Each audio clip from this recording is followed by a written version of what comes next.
প্রিয় দর্শক, আপনার কি মনে হয় ভালোবাসার গল্পগুলো শুধু রূপকথার বইই থাকে? যদি বলি, এই স্থাপত্যের প্রতিটি ইটে লুকিয়ে আছে শত বছরের ইতিহাস, এক দরিদ্র তামাক চাষির ভাগ্য বদলের কাহিনী, আর আমাদের জাতীয় কবি কাজী নজরুল ইসলামের এক অমর প্রেমের উপাখ্যান।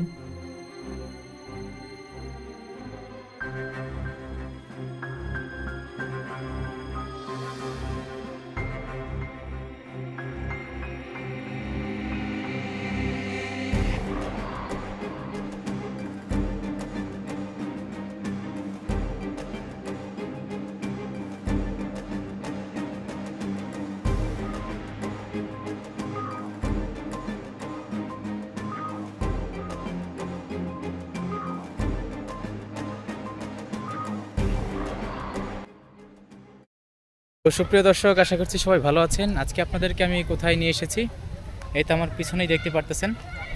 তো আজকে আমি আপনাদেরকে নিয়ে আসছি মানিকগঞ্জের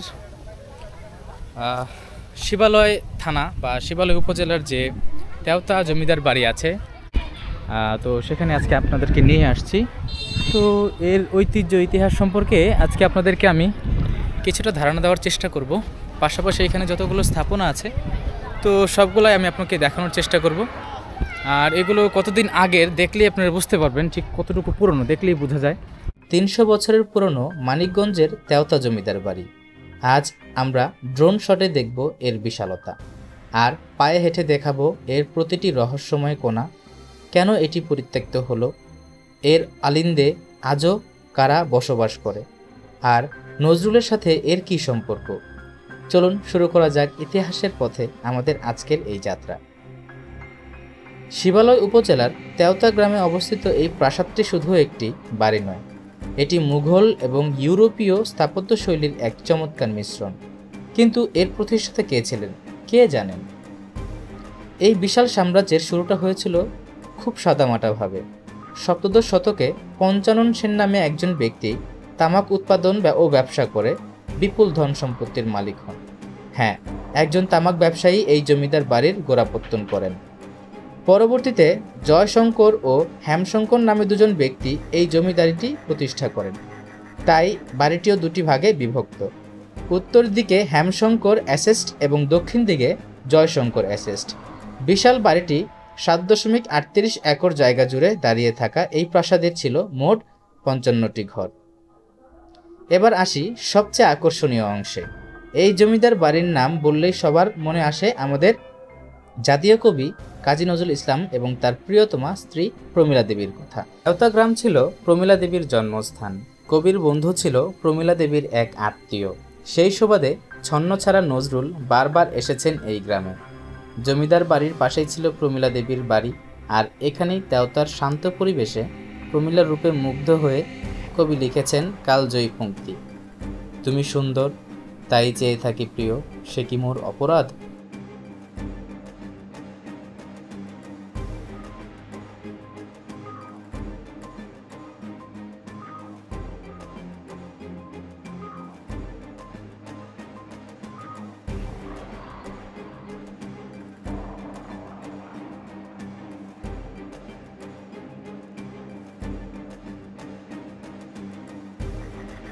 ভারত ভাগের পর জয়শঙ্কর ও হেমশঙ্কর ভারত চলে গেলে 1957 সাল থেকে বাড়িটি পরিত্যক্ত হয়ে যায়। কালের সাক্ষী হয়ে আজ বাড়িটি অযত্নে টিকে আছে। চলুন ভেতরের অবস্থা দেখি। তো আমরা ভিতরের দিকে এই তো প্রবেশ করছি, মানে ঘুটঘুটে অন্ধকার। এই তো ভিতরের অবস্থা, এখানে দেখা যাচ্ছে কোনো রক্ষণাবেক্ষণ নাই। বেশ পুরনো বাড়িগুলো, ইটের ধরনগুলো দর্শক দেখেন, মানে এটা কিভাবে আসলে বসাইছে মানে বলার মতো না। ইটগুলো গোল করে বানানো হয়েছিল মনে তৎকালীন সময়ে। আবার এখানে দেখা যাচ্ছে লোহার আংটা ব্যবহার করা হয়েছে। এখানে সবগুলো দেওয়ালে একই মানে ডিজাইন চালু করা হয়েছে। তো আমাদের মতো আরও অনেক পর্যটক এখানে আসছে আসলে। তো আমার সাথে আমার দুলাভাইও আসছে। এখানে দেখেন মানে কত সুন্দর করে ডিজাইনগুলো করছে দেওয়ালের মাঝখানে, নকশাগুলা যদি আপনাকে দেখাই, যে এখন ফুলের ডিজাইন, এটা বেশ পুরনো, প্রায় 150 বছরের বেশি সময়, 250 প্লাস হবে আর কি, 200 1700 সালের দিকে মনে হয় এটা বানানো হয়েছিল। মানে এই যে দেয়ালে যে খোদাইগুলা, এগুলা প্রায় 10-15 সেন্টিমিটার পুরো বানানো হয়েছে। আর উপরে হচ্ছে গিয়ে কাঠের এবং লোহার সংমিশ্রণে মাচা বানাইছে। উপরে ছাদটা বেশ পুরনো এবং নড়বড়ে অবস্থায় দেখা যেতেছে। তারপর ওইখানে দেখেন ময়ূরের ছবি, মানে কি বলবো কত সুন্দর করে। এইখানে এত সুন্দর একটা জায়গা মানিকগঞ্জে আছে, আসলে না দেখলে আমি বুঝতাম না। তো এটা সম্পর্কে আমি বেশ কথা শুনছি। তো এই যে অনেক মানুষ এখানে আসছে, বাহিরের অনেক সুন্দর দৃশ্য। পাশাপাশি যদি দেখি, উপরে যাওয়ার ব্যবস্থা আছে ভাই? তো আমরা যদি উপরে যাই, আপনাদেরকে উপরে নিয়ে যাই। এই যে এখানে মাটি দিয়ে বানানো সিঁড়ি, তো এগুলো মনে হয় রিসেন্টলি বানাইছে নিজেরা মানুষেরা। না, হ্যাঁ এগুলো বানাইছে না, আগে থেকে ছিল না? এগুলো আগে থেকে, ইটগুলো দেখে তো মনে হচ্ছে বর্তমানে বানানো ভাই। এই হচ্ছে গিয়ে জমিদার বাড়ি। এই তো কত মানুষ আসছে এখানে, আবার ছাদে দেখা যেতেছে অনেক মানুষ। হ্যাঁ, ছাদে অনেক মানুষ দেখা যেতেছে। তো আজকে শুক্রবার, আজকে ডেটটা হচ্ছে কি, আজকে 26 তারিখ ভাই। আজকে 26শে সেপ্টেম্বর 2025 আমি এখানে আসছি। তো ভাই এটার লোকেশনটা কি ভাই? এখানে মানিকগঞ্জ জেলার শিবালয় থানা বা শিবালয় উপজেলার এক্সাক্ট গ্রামটার নাম কি?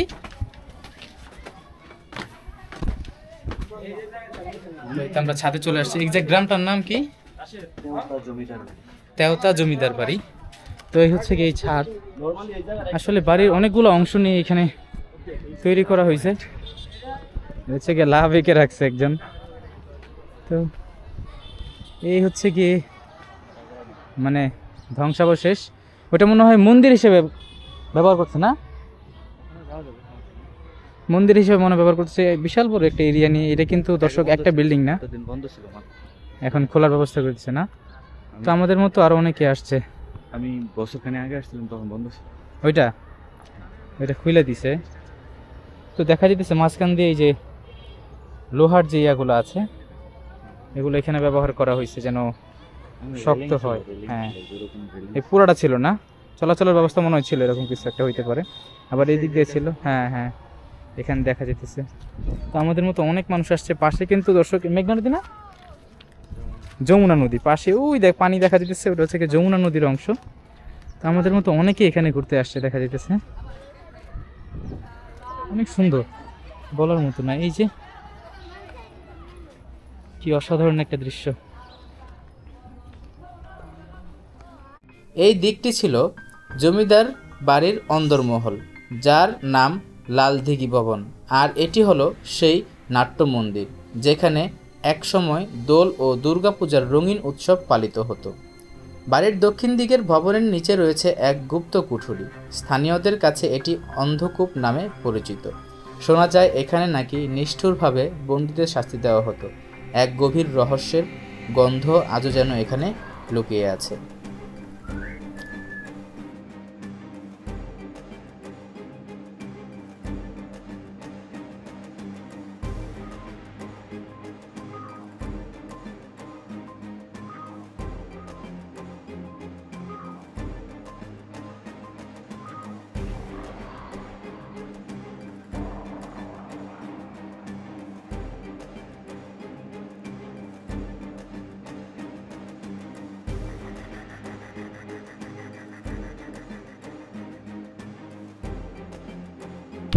বিয়ে করছিল কিনা এটা তো দর্শক, আপনারা অনেকেই প্রমীলা দেবীকে চিনেন।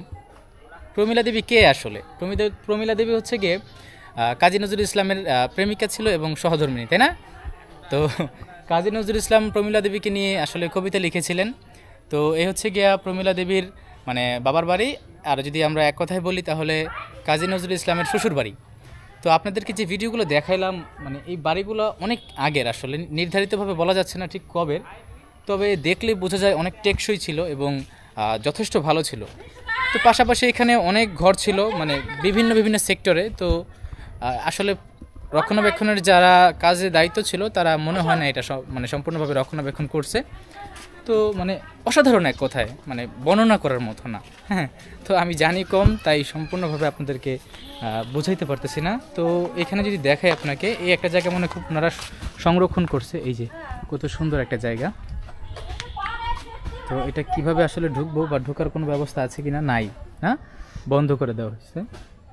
আর এটা দেখা যাচ্ছে বেশিরভাগ পরিষ্কার পরিচ্ছন্ন। এটাতে মনে হয় নতুন করে রং করা হয়েছে, এরকম কিছু হতে পারে, আমি শিওর না, যদিও না নতুন করে রং করছে।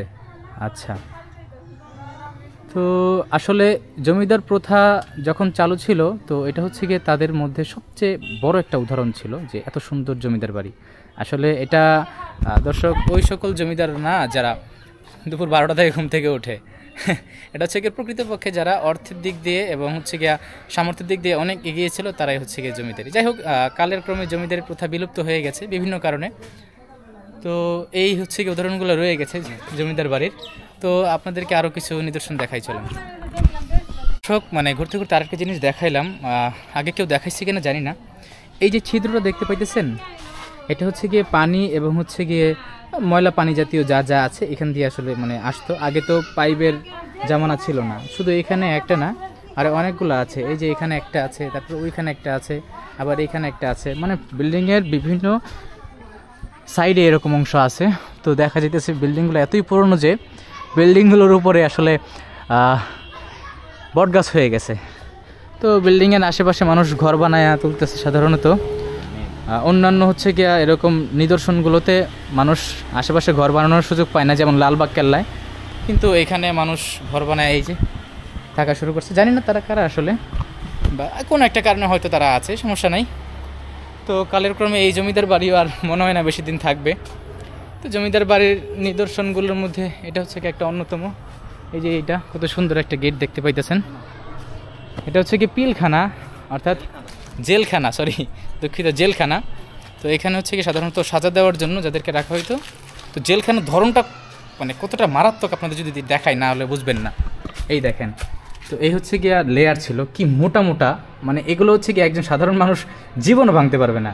বর্তমান জেলখানায় তো মোটা রড ব্যবহার করে, আর ওনারা হচ্ছে কি ডিরেক্ট লোহার ইস্পাত ব্যবহার করতে, যেগুলো পুরোতে প্রায় 5 থেকে 6 সেন্টিমিটার, পুরো চতুর্দিক দিয়ে মানে ঘেরানো, মানে আপনার বের হওয়ার কোনো সুযোগই নেই। আবার হচ্ছে কি জেলখানার ভেতরে যদি দেখায় 3টা লক, উপর নিচ এবং মাঝখান, এই উপরে 3টা লক দেওয়া হয়েছে। কেউ চাইলে সহজে এখান থেকে মানে পালাইতে পারবেন আর কি। তো এই জায়গাটা কেন বন্ধ হচ্ছে জানি না, বাট জায়গাটা মানে খুবই অসাধারণ এক কথায়। এগুলো নতুন করে হ্যাঁ, এগুলো হচ্ছে রং করছে, দেখা যাচ্ছে রিনিউ করছে, তাহলে সম্পূর্ণটাই মানে একটা মডিফাই করছে। হ্যাঁ দেখ, চেষ্টা করছে। হ্যাঁ, মানে আগের জিনিসগুলো ক্ষয় হয়ে গেছে, ওই সেম জিনিসই বসাইছে নাকি, কিন্তু দেখে তো মনে হয় না, হইতেও পারে। এগুলো যে ভাঙাচোরা ছিল, এগুলো মানে ঠিক হ্যাঁ হ্যাঁ হ্যাঁ, সিমেন্ট দিয়া নতুন করে ঠিক করছে, দেখা যেতেছে আসলে আগের কাজ আর বর্তমানের কাজ। তো এই হচ্ছে গিয়ে আসলে জমিদার বাড়ি। তো এখানে আরও অনেক ইতিহাস আছে, স্বল্প সময়ে যতটুকু আপনাদের পাশে দেখাইছি। তারপর হচ্ছে কি এই যে কত সুন্দর জানালা, ভেন্টিলেশন সিস্টেমের জন্য জানালাগুলাই দেখেন কীভাবে বানাইছে। ভাই আবার একটু লাগায় অন করেন তো, এটা কি লোহার না কাঠের? কাঠের না, এই যে ভেন্টিলেশন সিস্টেম, ভিতরে হালকা দেখা যায়। এইটাও তো মনে হয় জেলখানার মতো, অন্ধকার কক্ষ। আচ্ছা যাক, তারপর হচ্ছে কি ওই যে একটা দেখতে পেয়েছেন চোঙ্গা, ওইটা হচ্ছে কি ছাদে যখন বৃষ্টির পানি জমতো ওটা দিয়ে পড়তো। তো এরকম আরও অনেক নিদর্শন আসলে আছে মানিকগঞ্জে। এটা বিশাল একটা জায়গা, প্রায় 7.7 বেশি, 7.3 একর মনে হয় জায়গা নিয়ে মানে এই স্থানটা আসলে গঠিত হয়েছে। তো এই যে কত সুন্দর একটা মিনার। ভাই এটা কিসের? হ্যাঁ যাক, ভালো। তো এইখানে দেখার মতো অনেক কিছু আছে, সময় নিয়ে আসলে আশা করি আপনি ঘুরে অনেক কিছু দেখতে পারবেন। এই যে দেখতে পাইতেছেন এই বাড়িটা, ভিতরে অনেক কক্ষ আছে দর্শক, যেগুলো হচ্ছে কি আসলে মানে দেখানো সম্ভব হচ্ছে না, অন্ধকার বেশি। তো অতিরিক্ত অন্ধকারের কারণে এগুলো দেখানো, আসলে এত সুন্দর নিদর্শনগুলো যে পচে পচে খসে পড়তেছে, মানে দেখলে খুব আফসোস লাগে এবং খারাপ লাগে। যাই হোক, এটাই হচ্ছে কি সময়ের নিয়ম, এটাই সময়ের নীতি, যে সময়ের সাথে সাথে আসলে পরিবর্তিত হবে। তো এই ছিল আসলে জমিদার বাড়ি। তো আমি আমার যতটুকু, হ্যাঁ এখানে আরেকটা ঘর আছে জলসাগর, যেখানে হচ্ছে কি নাচ গানা, তারপর হচ্ছে কি বিভিন্ন নৃত্য, যাই হোক ওই রকম আর কি, মনোরঞ্জনের জন্য যত রকমের জিনিস ছিল এখানে এই পক্ষে করা হয়তো। এইটা হচ্ছে কি আসলে জলসাখানা। তো এটার ছাদটা সম্ভবত ওই যে ইটের টাইলস না ভাই, ইট ইট যে মাটির টাইলস না, এটা পোড়া মাটির টাইলস দিয়ে বানানো আসলে এর চালটা উপরের। আর আশেপাশে দেখতেছেন বাকিগুলো ভেঙে গেছে, টিন দিয়ে সংরক্ষণ করার চেষ্টা করছে। তো এখান থেকে যদি এই ভিউটা দেখায় আপনাকে, মানে বিকালের যে পরন্ত রোদটা পড়ছে খুবই সুন্দর লাগতেছে। তো এই হচ্ছে গিয়ে যাবতীয় বিষয়। আর এই জলসাখানা যদি আপনাকে একটু দেখাই, আমি আমার যথেষ্ট মানে সাধ্যমতো যতটুকু পারতেছি দেখাইতেছি।